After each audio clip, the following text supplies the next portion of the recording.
Sometimes when you could insert these like quirky little, whether it's a joke or a pun or something about a teaching or a category of a skill, students remember that. So when you're teaching 16-year-old lifeguards, they remember these things when you come up with a wacky song or activity that has some sort of purpose with the skill that you're doing. They remember those things. So it's almost like encompassing, in my opinion, the three types of learning, basically. So it's hitting all those different sets there.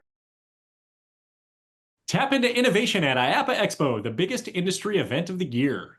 Join us and other Attraction Pros in Orlando, Florida, November 18th to the 22nd to engage with the global community. Learn from the experts, leave with new ideas, and turn your passion for the industry into new possibilities.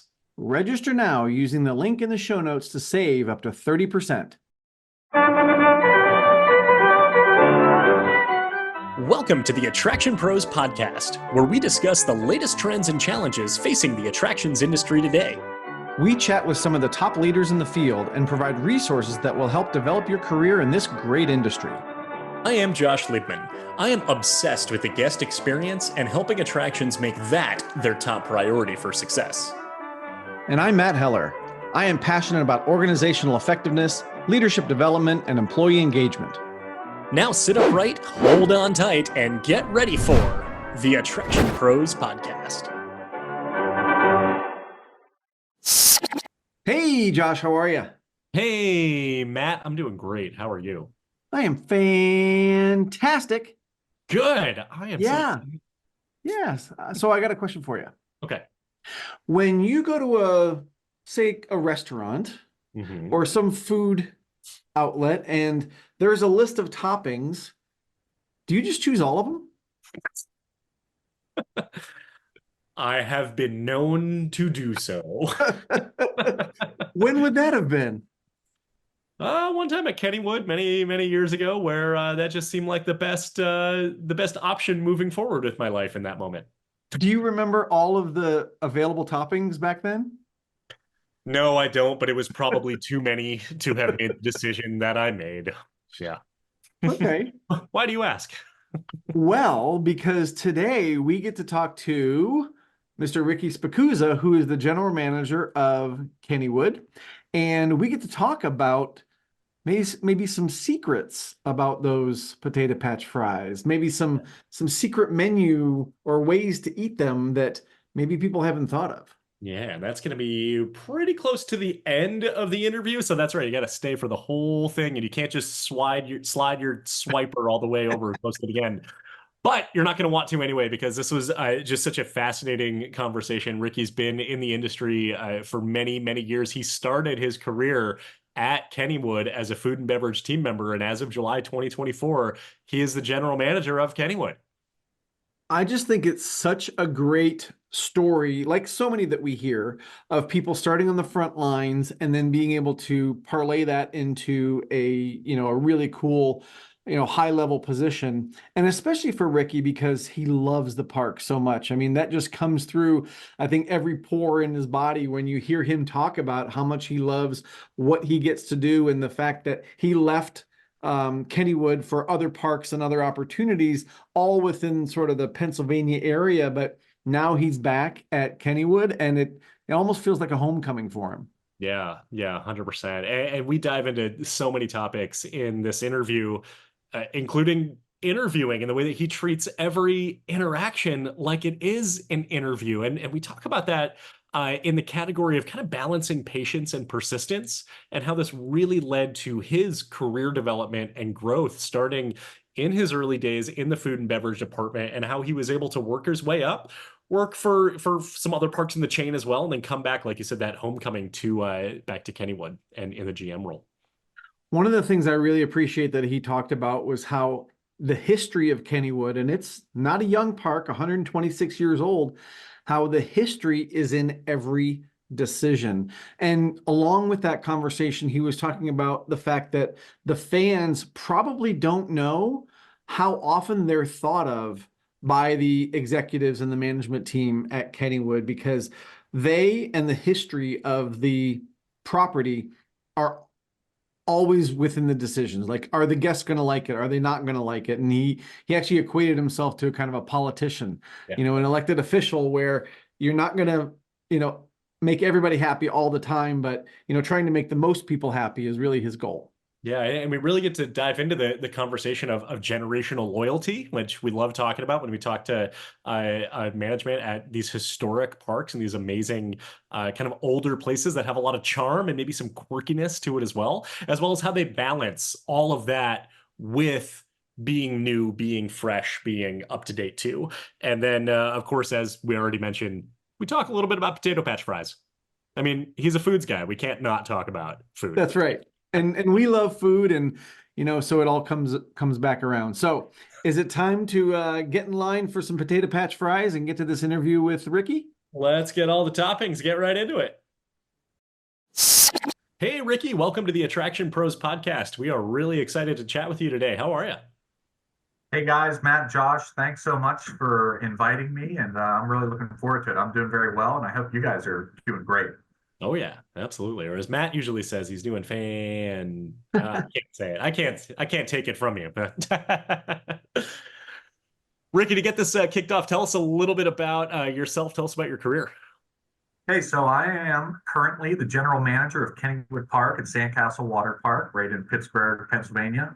I've started at Kennywood when I was a teenager and in the food and beverage department. So I actually started in the world famous, as I like to say, the pagoda at Kennywood, selling hot sausage and hot dogs. So I worked there for a number of years starting out and loved everything about food. When I applied for the job, I think I told the person interviewing me I would do anything but food. I had much bigger aspirations. I wanted to operate the Thunderbolt or something like that. And they pushed me towards food. And I reluctantly accepted that position, but it turned out led me here today. So I think it turned out to be the right choice. So what would have happened if you didn't take that job? I don't know. I think about that all the time. It's all about the directions, right? I said, I don't know what would have happened. So I'm glad. I like to tell that story a lot because, like I said, I reluctantly accepted. So, I when I started in the food service department, I really started to love it, and I wanted to do everything with food. So I went and did an internship at Disney. I went to school for food and lodging management. I was taking courses there. I was trying to do every internship available. I loved everything about food, and that kind of led into a career, and then it started to shift all over the place, as you guys are aware, through the different parks. What is it that you loved about food? Was it the food? Was it the operations? Was it the people? Was it specifically a theme park? Tell us. Definitely the food. That's part of it. So, that was always fun. But I love food because everybody loves their job in the parks. But you look at games and sometimes you're by yourself, or you're at a ride, or you're in a position by yourself. With food, there's a lot of freedom, and there's a lot of camaraderie, because you're with such a diverse team, and everybody's working to try to get people through the line, and you're trying to beat maybe this location or that location and beat the other cashier. So there were so many little things that went on in food that I really loved. And I think that's what kept it going, was just the energy there. And you know what? The days flew by when you're working food and serving a lot of people. The days really just flew right by. So Ricky, you mentioned some of the other parks. Well, you didn't mention them by name yet, but for the people who might not be familiar with your career path, can you kind of give us an idea of kind of where you've been and what you've done? Yeah. So, when I was at Kennywood, again, I was doing everything I could to be in food. My goal at the time, I wanted to be the food and beverage director for the park. That was what I wanted to do. And every winter, it felt like I was submitting my resume and cover letters to the HR director. And, if there's anything available, keep me in mind. I was probably hounding him as well, But then one February in 2010, our HR director called me in the off season, and I remember his first line, and it was his name was Joe Bear, and he just retired from the park. He worked here 51 years, but his first line was, "Good things come to those who wait." And he said, I job that we'd like you to interview for up at Idlewild and Sandcastle. So it was our sister park in Ligonier, Pennsylvania. So they said you would be doing human resources as the human resources manager, but you're also in charge of the water park. And I said, oh, okay. And he said, it's about 75 lifeguards. Can you swim? And I said, well, I can get in the pool and not drown, but I'm not a swimmer by any means, So I kind of took that position just thinking, oh yeah, I got this lifeguard thing that I'm going to be managing, but I'm doing human resources. So it ended up working there. I had to go and get certified as a lifeguard instructor. They called me on like a Monday. I got the job on a Wednesday. I was going away that Friday with two people from the park that I've never even met. And I had to go learn to be a lifeguard instructor.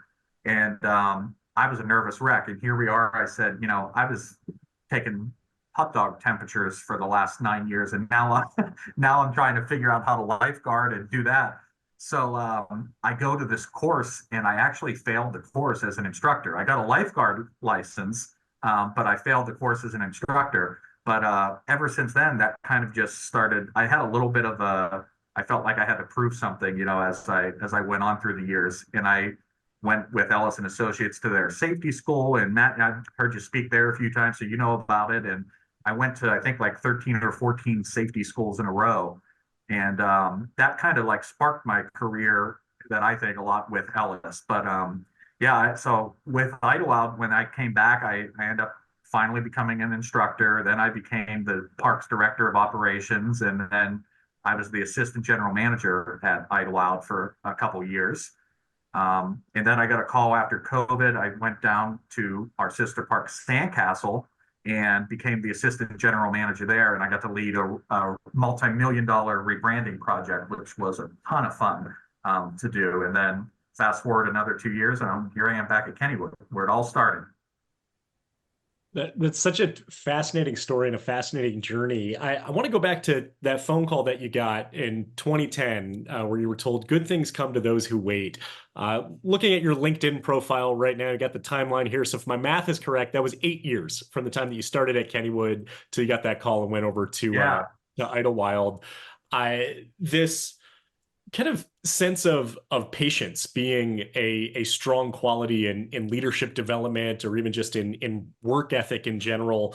But it wasn't just patience. There was also persistence with it as well. And I feel like those two, they sound like they're opposites, but I think they really go a little hand in hand. And particularly in the examples that you shared, that you were patient, you were waiting for it, but you weren't just sitting back and waiting for it. So I'm curious if you can actually kind of talk about sort of that, maybe that balance between patience and persistence, particularly as it relates to career development and growth. Yeah. Yeah. At a young age, I loved the park so much, and I'll preface it too. I loved Kennywood so much that I just thought my chances of ever becoming full-time were slim. And at one point I thought, should I just go to school and become a teacher so I can at least have my summers going back to Kennywood? That's how much I love the park. But yeah, I was persistent, and I just I wanted to be known. I wanted to keep, getting my name out there with people throughout the park. But I took it very seriously at a young age. I met my wife at the park. She actually worked for me in the food and beverage department, and she would always mention, and she still tells the story, I took it very serious at a young age. Where a lot of people don't. She'll be the first to tell you, like, that was my summer job and I was moving on. But I think that was part of it, of taking it serious and really just not giving up. Like, when you love something, you have to keep trying to get out there. Had I just been complacent, I don't know if maybe I wouldn't be in the position I am today. So I probably went 2 or 3 summers or winters sending my resume to the park and looking up the general manager, sending it to him, sending it to the HR director, and just, writing a quick cover letter. This is what I did. This is what I do. This is what I love. And I think it worked. It actually did work. So I like to tell people that a lot. Like, don't, let people know when you love something, because sometimes they don't always see that. And I think was a big part of my career change with the parks. So Ricky, it sounds like if you hadn't taken that first job, you'd be on the Teacher Pros a podcast. Oh, that's that's a If you scary went to be a thought too. I teacher. said it was probably a blessing that I didn't, because that's a blessing. So Yeah, yeah. Well, kind of along the lines of Josh's question, one of the things that people ask me about a lot is, kind of that persistence without being annoying, right? yes, And maybe you were a little annoying. I don't know, like, sure. but I wonder if we have to risk that a little bit to do exactly what you just said, which is to communicate to people what it is that you want. What are you passionate about? To let people know that. So I'm curious, like from your standpoint, even looking back, like what advice do you have for people about being persistent without maybe crossing that line, or kind of how you approached it? Yeah, it is a fine line. I'll admit that. And to be honest, I don't think I was annoying. Maybe some would say yes, but I don't know. But there is that edge of persistence. Again, when you love something, you got to try to do that. And my other piece of advice is, eh, I think you have to treat every interaction as if it's an interview, no matter what. If you have a consultant coming to the park, or you're talking to another park owner or GM or another, a regional vice president, this or that, you should treat every interaction as an interview where you're putting your best foot forward, you're selling yourself, you're selling your passions. And to be honest, I think that's something that I've always tried to do. I'd like to talk to everybody. Um, in no matter what, whether they were in the industry or in the park or in another park or a related field. I think it's important that you're constantly putting yourself on display. And I think that kind of helps guide the persistence versus annoying aspect of it, if you Mhm. will. And I think when you're keeping it in your mind like that, I think that's what makes a little bit of a difference there, keeping it on the side of just being persistent and trying to showcase. And that probably helps you get noticed a little bit more without having to do I guess the persistence, or what could bleed into the annoying side Right. that persistence can lead you to, because you're already top of mind through the natural way that you carry yourself in your interactions. Yeah, exactly. Yeah. Yeah. No, it's a good way of putting it. Yeah. So at the time of this recording, we're around middle of September or so when we're recording this. You've been GM for just a few months. How's it going? Now it's a walk in the park. It's been a walk in the park. I said nothing hits you. I was kind of doing it unofficially for several months, but man, when it becomes official, the weight you feel the weight almost immediately.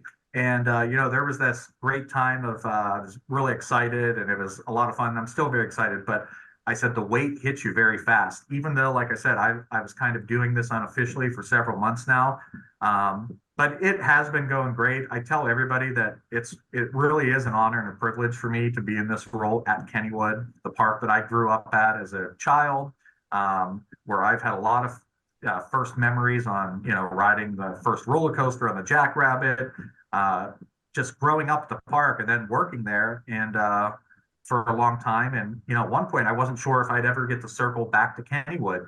And that was really always my dream, is to get back to Kennywood, even at all the other parks. And it worked out. But man, it's been a lot of fun so far this summer. And we're gearing up for Halloween now. So a lot more excitement happening. I know you said that you had kind of been in that role for a couple of months before it was officially, made official, I guess. What are some of the big learnings that you've taken with you, in terms of just kind of being in that role officially, and now, having the responsibility? You mentioned the weight, but I'm curious, like other kind of learnings that you've experienced. Yeah, I learned really fast that when how much Kennywood has an impact that I always thought I understood, but when you become the general manager of a park like Kennywood, and of course it gets out and the announcement gets out and you're on the news, I couldn't get over how often people were stopping me in the park and they're telling me what I'm doing good and what we're doing bad. No problem. Hey, this is what I think you guys need to do. This is what you need to do better. I don't like that you did this. And sometimes I kind of equate as I almost feel like an elected official at some points, because I feel like I'm meeting with this group and that group, and we're taking a lot of ideas and input and discussions. And it's a lot. It's overwhelming. At one point for a while, I was getting stopped so much and talking with people, which is probably my favorite thing to do. I love to talk to people, but that hit me really hard. I'm like, man, a lot of decisions we make are going to impact a lot of people.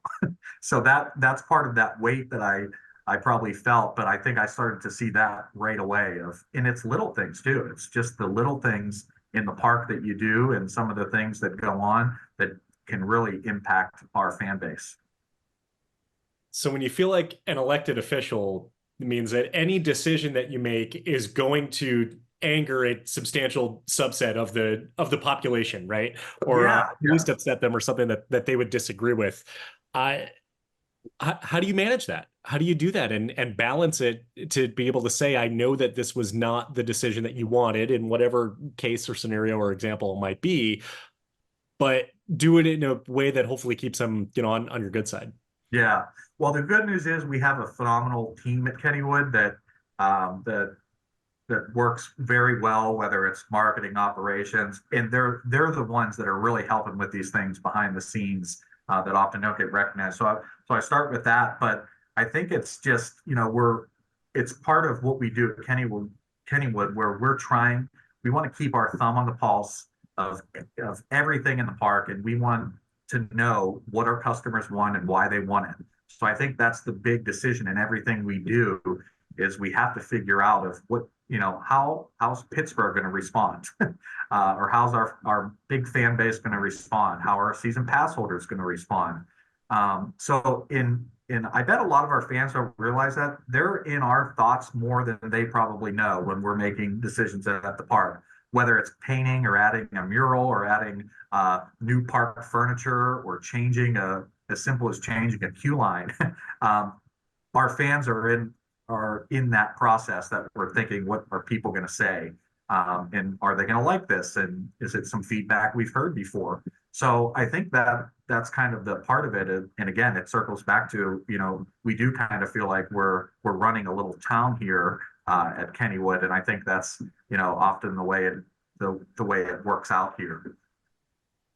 And Ricky, do you feel like it comes from a place of the fan base being kind of local? I mean, like you have a lot of locals that, love Kennywood and really feel like it's like their home park and almost have a sense of ownership themselves to the property. Yeah, that's exactly it. They definitely have ownership of the property, and I believe they should feel that way, and I love that they feel that way.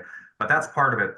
Kennywood is so different from other parks, where it's a gem, it's a national treasure, it's a national historic landmark. There's so many things at Kennywood that just it's a dramatic difference from anywhere else. So this fan base is passionate, and there are a lot of great parks out there too, that are very similar. But Kennywood is one. It's a generational park where you started as a child. My parents brought me here. We came here for my grandparents' picnic. My grandparents met here. My family has worked at the park. So there's all these people, everybody in West Mifflin has worked at Kennywood, that you hear. We have local politicians that we have now that worked at the park, and we have people all around that really have a vested interest in the park. And I think that they want to see it succeed and do well. And they want to make sure that charm, and my favorite word about Kennywood, the quirkiness, is still there. Yeah. I think Pittsburghers and our fan base, they love the quirkiness of Kennywood that you don't see at other parks. Yeah. I would love to talk more about the generational aspect of it. The park is about 125 years old, right? 26 this year. Yeah. 26 this year. So for being an old park, right, and a historic park, it's got the charm, it's got the quirkiness, but it also needs to stay relevant towards today's youth and the next wave of generational guests who are going to bring their grandkids decades in the future. How do you maintain that charm while also really focusing on the future as well? Yeah. Well, like I kind of talked about before, is our history is in every decision we make, no matter what. Every project we do, we're thinking about the history of Kennywood. What used to be here? Can we do something to nod to that era or nod to that ride? And I'll give you an example. our ride, we put in a brand new Zamperla Griffin ride last year. It was the first multi-action spin ride in the United States. But our marketing department was so smart with that. It's very similar to a ride that we used to have here in the park, probably back up until the early 2000s, the swing around. And it was taken out. It used to be on top of a stage, and the arms would spin around and swing out. Well, this ride is very similar. It looks like a modern day swing around. So our marketing department started every Throwback Thursday leading to the announcement had something to do with the swing around. And they just start plugging that in there maybe a few months before we were announcing. And then that gets the conversation. Well, I love the swing around. I remember when it was there. That was my favorite ride.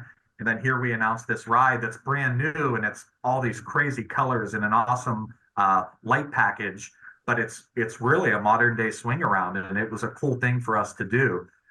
So that's kind of part of it, of how we're always looking on what you can do with the historical side, but what we must do to remain relevant and keep getting the younger people to want to come to the park and see this new stuff. Another example is a pub we put in, and we named it after a mascot that started in the 70s, Jeter's Pub. And inside is really just like a museum to Kennywood history. The walls are covered with old photos of the costume character and old ride signage, and one wall is filled with a whole mural of the Les Cachot ride. If you remember that, it was a really old funhouse dark ride that was very popular at the park. But the pub is right across from where that used to be, so we thought it was important to put a mural of Les Cachot. So some of that generation really enjoyed that when they come in and see that ride, and it used to be right here across the pathway.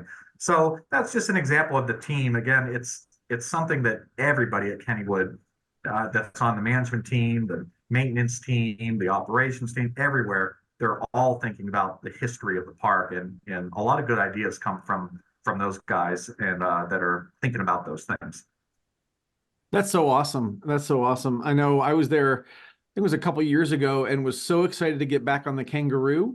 Yes. That there was just like a new light package or something like Yeah. that, new signage, and I was just like, yeah, just keep that thing around forever because it's so quirky. Well, that's exactly it. I don't know of another one anywhere. And that's the perfect example of Pittsburgh doing its job about passion. That ride was slated to be removed in 2020, after 2020, and they did. They took it out. And I wasn't at the park at the time, but Pittsburgh really was vocal about that. Everybody was very vocal about that. And guess what? The great kudos to the whole company for realizing, like, hey, this is a gem we have here. We have an opportunity. They took the ride, and they had to do some modernization to it with some of today's standards and brought it back. And yeah, you're right. That's the only operating flying coaster in the world right now, and that's another tick we can check off there for that. But yeah, it's a phenomenal ride, and that, I think that's one, again, because anybody could ride it, whether you're a child or you're older. It's a family ride. Mm-hmm. Yeah.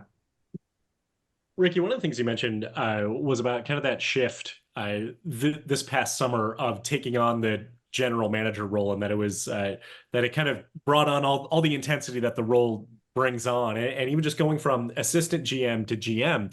I wonder if you could talk about maybe how your leadership style has evolved, or changes that you have noticed in the way that you lead and manage. Yeah.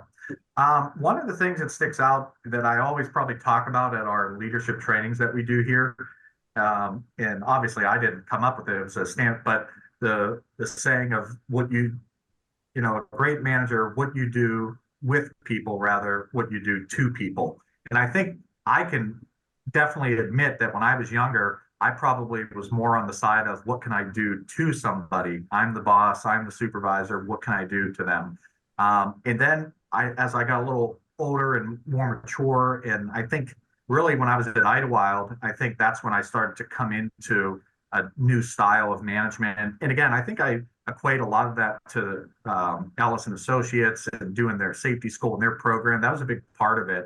And actually what made me kind of love the industry even more, because I've never experienced that side of it. But I think that was the thing is, managing is about what you do with people rather than what you do to people. So I think that's one of the big things that at least I like to look at.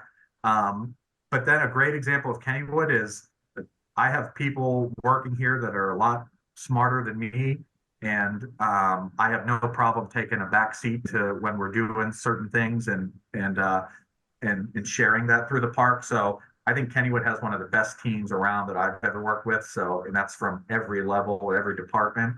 So we have a lot of great people here. We're not hiring seat fillers. We're hiring people that are passionate about the park and want it to do well, and they're kind of doing their thing. So there's a lot of free range, I think, at the park. That's so cool, and I'm sure you're not biased, toward the team at Kennywood, but you should be. Absolutely, You should be. yes. Totally Yeah. okay. Totally okay. Actually, Ricky, I want to go back a little bit because the transition you made from food and beverage to HR and aquatics is not one that I think a lot of people make. Yeah. So, and it's not like a typical career path. So I'm curious if you can kind of walk us through what that transition was like when you did that. Yeah, you know what? It was when I look back on it, it was a bit of a nightmare, I'll be honest with you. And when we started this, I remember calling my wife when I was at this training. When I come from Kennywood, where I was very passionate about food, and now here I am trying to swim 200 yards, and I can't do it. So I remember calling my wife that night, and I'm like, I don't know what I got myself into here, but like I'm doing this. I'm in the water. I'm going down 14 feet. I'm trying to do all this stuff. It was intense, and I could not do it. And like I said, I failed that course, and here I am. Imagine having to start your new full-time job on Monday, and you failed the training that they sent you to over the weekend. So that was part of it. And when I got there, and we started working for that summer. The human resources side of it was easy. It was a lot of, hiring, just having, they had an established human resources department already at the park, and it was a lot of fun. So that side was a little easier, but the aquatic side was tough because I was never an operations person. I was always a revenue person. So I think I probably went into all that side of it a little more intense, trying to understand operations. And like I said, I probably had a little bit of a chip on my shoulder because I didn't pass the exam, and I got to try to lead this group now for the whole summer and do this. But the following year, I went to the Ellis and Associates International Aquatic Safety School for the first time, and I think that's where I found my my happy spot there. With my first instructor was Frank Perez, and he's from a water park in Texas. And is a great mentor I've had when I was younger and through the years. But he's the one that kind of pushed, like he saw my teaching style, and I wasn't sure how to teach when it come to some of these trainings with lifeguards. So I always thought I was funny, so I tried to go towards comedy, and I wasn't sure how I should do it. But Frank was the one that pulled me aside and was like, you need to run with the way you do it, like the way you are teaching with your style and a little bit of humor, like that's what you need to run with. He was the one that kind of got me to understand, like, I can just be myself and do that and not be like a robot in everything I do. So I think I equate a lot of it to the Ellis family and everything they stand for with their school, and all the great people that work there. But that was the tough part of dealing with operations coming from a food background. But it was fun, and it was something like when everybody has safety involved in every department, but when you're driving a lot of the big safety initiatives with the operations department, that's what I think really you start to understand the seriousness of that job. So I think that's where it kind of helped me become a little more of an operations person through those years at Idlewild. How has integrating comedy into your training and teaching? This is a real question. Yeah. Serious. Help to reinforce the concepts, have it resonate, especially when you're talking about something so critical as safety. Yeah, it's a fine line again, but it was kind of my natural thing, I guess. I guess if you talk to my wife or people, they would say I'm not funny at all, and probably some people I work with. But now it's more about dad jokes and that sort of humor. But I think it was just something I kind of gravitated to. And what we found out is sometimes when you could insert these like quirky little, whether it's a joke or a pun or something about a teaching or a category of a skill, students remember that. So when you're teaching 16-year-old lifeguards, they remember these things when you come up with a wacky song or activity that has some sort of purpose with the skill that you're doing. They remember those things. So it's almost like encompassing, in my opinion, the three types of learning, basically. So it's hitting all those different sets there. So I think I just kind of would go with it. And I guess I really shouldn't say funny. It's more corny than funny, I think. But still, I think it shows how important it is for any kind of teacher or leader to be genuine, right? Yeah. And to be themselves and to lean into the strengths that you have. And that was the whole thing that Frank like reiterated to me. And that was it. He was like, you're genuine about it. You're not mean spirited. You're not this or that. Like, just run with it the way you're doing it. And he kind of gave me the, you know, I was I was nervous about it, how to go through with that part of the school and that part of the industry with aquatics, because it was very intense. You know, if you don't grow up a lifeguard, you don't have some of the things that are ingrained like they do. So he was very good about that. And then I think I had him as an instructor for probably 5 out of 6 years. And that's what really I looked forward to going to that every year, because I loved hearing from him. So Ricky, would love to switch gears just a little bit. Kennywood just hosted, as of this recording, just very recently hosted the Golden Ticket Awards, and curious if you can talk a little bit of what that was like, and how do you prepare for an event like that, and tell us all about it. Oh man, that was great. It's, as you know, it's like the Oscars of the amusement industry.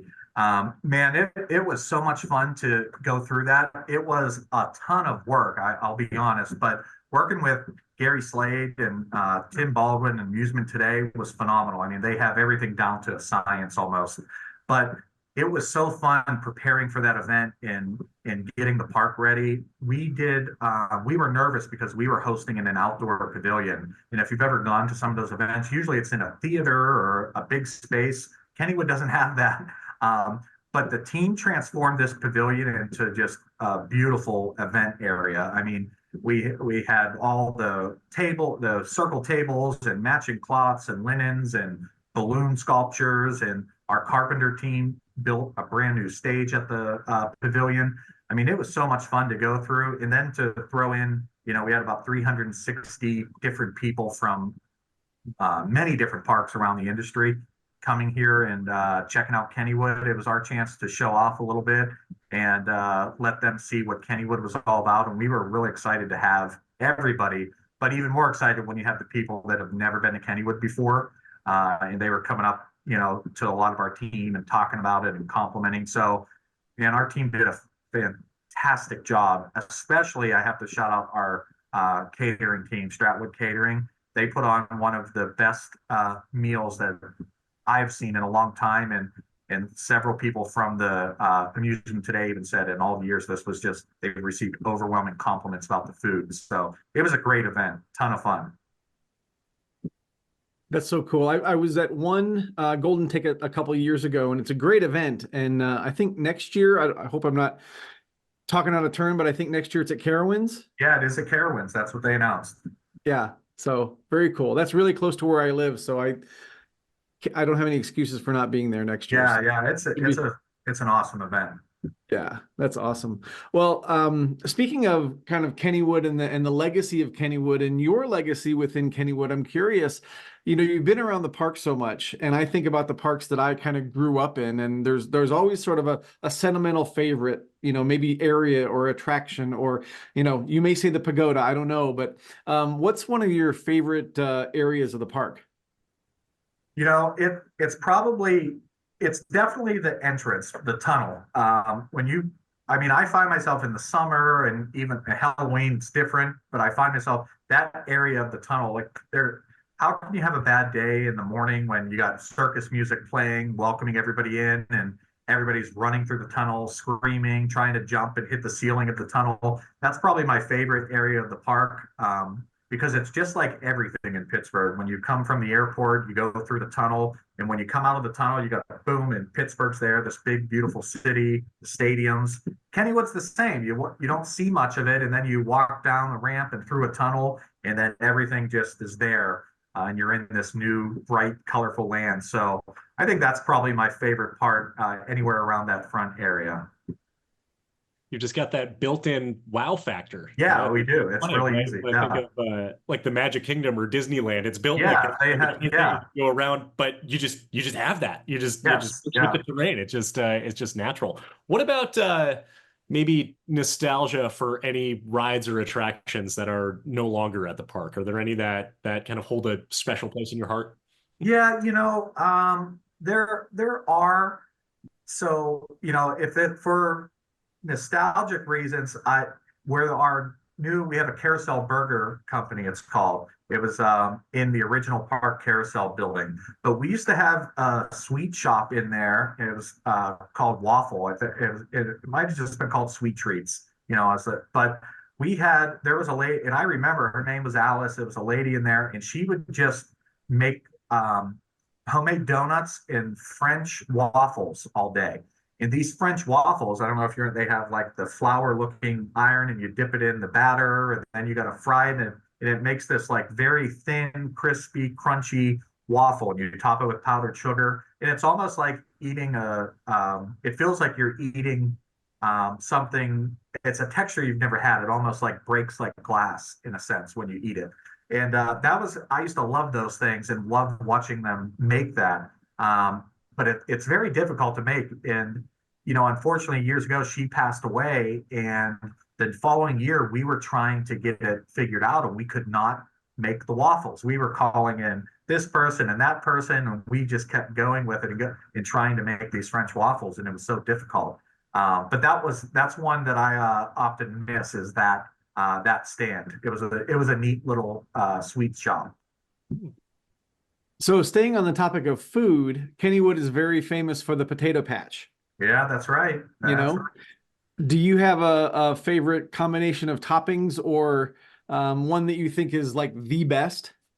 I do. So I have a very, I don't get it this way all the time. I will say that, but the potato patch fries, what I do most of the time, I get it cheese, bacon, and I put the seasoned salt on there. Good covering of that. But then if you're, feeling a little excited, I just say like a tablespoon, that's all you need, of the gravy. You put that on. So, we're not soaking the whole thing in gravy. You're just getting a little bit of that gravy mixed in there. That's kind of like the secret, we should name that something. It should be like a secret menu. And it's not a whole cup of gravy, just a tiny bit with the seasoned salt, cheese, and bacon. And that's like the hidden way to do it. So does that almost make it like a poutine, but not as intense? So that's exactly right. Yeah, that's probably it. It does make it like a poutine. Yeah. So I'm taking notes here, because this actually is a question that has been burning on my mind for years. Because the first time I went to Kennywood, I was 22, 21 years old. So I was in a time in my life where I could eat whatever I wanted, and nothing mattered. And I went up to the potato patch stand, and I ordered my order of potato patch, and the girl asked, what toppings would you like on it? And I looked at the sign, I read all the toppings, and I just said, yes. I said, that sounds great. I'll take all of them. And she looks at me, she's like, okay. And I said, I bet a lot of people do that, don't they? And she goes, no. You're the first. Yeah. Look, they may have your photo up in the back of the building or something. Guy who gets everything on the potato patch fries. So been wondering since then, what do I do? How am I, what's the best way to order potato patch? So I haven't tried that way. I'm like, maybe, and on the same page as you, maybe I couldn't. Maybe I could have one of my kids try that. It probably wouldn't affect them as much as it would me mixing all those toppings now. So that's funny, though. Very funny. Well, now I at least know the right way to do it the next time I come back. Yeah. So Ricky, this has been just such a fascinating conversation, and we're starting to wind down here and get close to the end of the interview. If people want to learn more about Kennywood, or if they wanted to get a hold of you directly, where would you send them? Yeah, you could go to kennywood.com, obviously, for anything with the park. If you're ever looking for tickets, that's always the best deal. I think you guys know. The big secret in the amusement industry is you never pay the gate price. It's always the online price. So you always look at any park you're going to for online tickets. So that's always one, to go to kennywood.com. You could, of course, if anybody would like to look me up on LinkedIn, I'm there, and you can, let them know you saw the podcast or something and shoot me a message. That's the way to do it. I have my email and, of course, DMs there. Or else, if you're at Kennywood in Pittsburgh, stop out, and I'd like to think I'm usually in the park a lot, and flag me down and let them know we heard from, you heard about me talking with Josh and Matt. Absolutely. And let them know if you like the benches or not. Yeah, that's right. And I was going to say, let them know if I'll ask them what they think of getting every topping at the potato patch. Perfect. Perfect. That could be like, what is it? In-N-Out Burger that has the secret menus, right? Yep. Yep. That's Love it. exactly Love it. it. Just the tablespoon of gravy. Yep. Just a tablespoon, just a little bit. Well, Ricky, this has been a wonderful conversation, and we really appreciate your time and being able to kind of experience Kennywood through your eyes. And so thank you very much for your time. And for everybody out there who's watching and listening, just remember, we are all attraction pros.